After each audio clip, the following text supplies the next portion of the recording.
Militer Yaman mengunggah video adegan penargetan kapal Cyclades melalui sebuah drone pada Selasa 30 April 2024. Kapal ini diserang saat sedang menuju ke pelabuhan Palestina yang diduduki di Laut Merah. Adegan yang dipublikasikan media militer menunjukkan peluncuran drone Shahab, kemudian mendokumentasikan kapal sasaran hingga mencapai sasaran langsung. Adapun militan Houthi selama ini bersekutu dengan Iran untuk membela Palestina. Mereka telah melancarkan serangan drone dan rudal berulang kali di Laut Merah.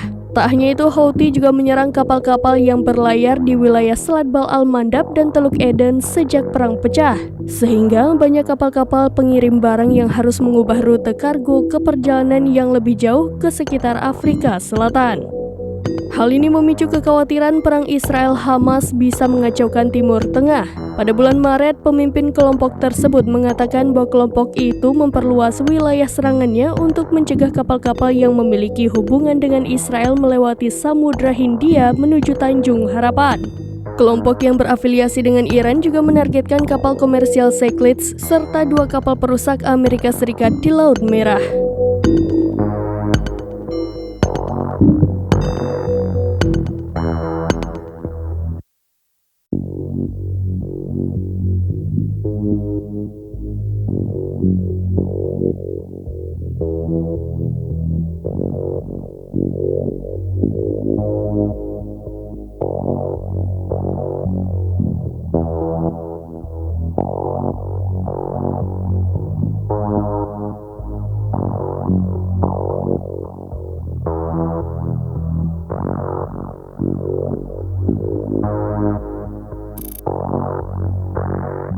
Download Tribun X sekarang, menghadirkan lokal menjadi Indonesia.